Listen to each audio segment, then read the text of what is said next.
Assalamualaikum warahmatullahi wabarakatuh. Perkenalkan, nama saya Niken Ayu dengan NIM 200420063 dari Prodi Ilmu Administrasi Negara dengan seksi kelas 092. Baiklah, pada pertemuan kali ini kita akan membahas mengenai 3 materi pokok. Yang pertama yaitu perkembangan teori manajemen sumber daya manusia. Yang kedua yaitu asumsi dasar teori manajemen sumber daya manusia. Dan yang ketiga yaitu implikasi model terhadap manajer dalam organisasi. 1. Perkembangan teori MSDM.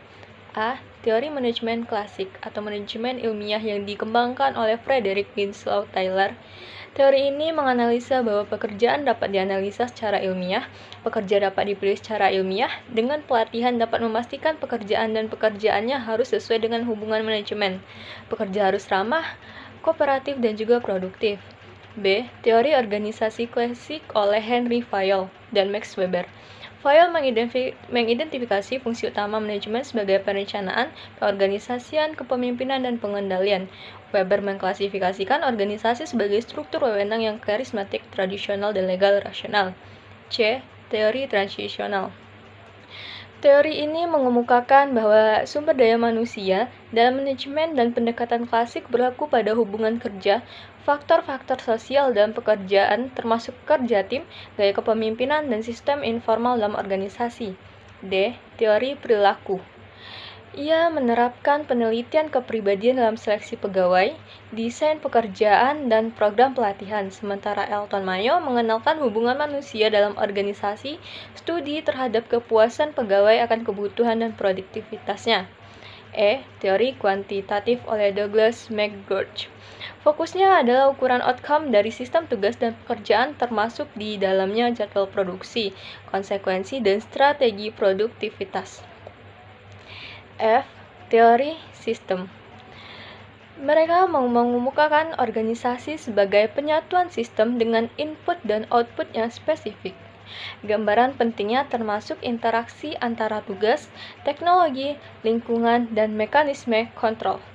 Di dalamnya termasuk komunikasi antara beragam subsistem, koordinasi input dan output, dan interaksi efektif antara pekerja dan juga sistem teknologi. 2. Asumsi dasar teori MSDM. Selama lebih dari 40 tahun terakhir ini, para pakar perilaku organisasi dan manajemen di Amerika Serikat berusaha untuk lebih memanusiakan doktrin employment at will dengan mengembangkan seperangkat asumsi baru yang melihat hakikat pekerja sebagai manusia yang lebih utuh untuk melandasi pengembangan konsep atau model sumber daya manusia. Konsep ini lahir dari gagasan tokoh-tokoh seperti Likert, McGregor, Chain, dan Miles. Mereka berasumsi bahwa kerja itu bukanlah beban, dan bahwasanya pada umumnya orang bersedia memberikan kontribusi melebihi dari yang dituntut oleh pekerjaannya. 3. Implikasi model terhadap manajer terhadap organisasi. Bawahan diharapkan patuh dan mampu menghasilkan apa yang telah ditetapkan oleh seorang manajer sebelumnya. Dalam hal ini, manajer menggunakan pola motivasi tradisional. Manajer berasumsi bahwa pekerjaan itu tidak menyenangkan bagi manusia. Upah lebih penting dari kerja itu sendiri, dan hanya sedikit sekali orang yang memiliki pengendalian dan pengarahan diri. Oleh karena itu, jalan keluar yang dilakukan manajer adalah melakukan survive yang ketat, merumuskan berbagai cara dan prosedur kerja sesederhana mungkin, dan memaksa apa yang diinstruksikan kepada bawahan. 2. Bawahan bekerja dengan baik dan memberikan kontribusi semaksimal mungkin dengan cara manajer harus merasa bahwa seorang karyawan sangat penting keberadaannya. Selain itu, manajer memuji individu dan bawahan. Selain mendengar keluhan dan saran bawahannya, melakukan pengendalian dan pengarahan diri dalam hal-hal rutin. Dengan demikian, diharapkan agar bawahan menjadi lebih dimanusiakan dan termotivasi serta bersedia bekerja sama atas dasar kesadaran diri. Dan yang terakhir yaitu manajer berasumsi bahwa orang bisa saja tertarik terhadap pekerjaan yang menantang, memiliki kreativitas dan inisiatif serta tanggung jawab yang tinggi untuk mengendalikan dan mengarahkan dirinya. Oleh karenanya, maka yang dilakukan oleh manajer adalah memanfaatkan kemampuan sumber daya manusia yang ada pada bawahannya, memberikan peluang agar mereka dapat berkreasi dan berinisiatif, serta memberikan dorongan agar mereka dapat berpartisipasi secara aktif.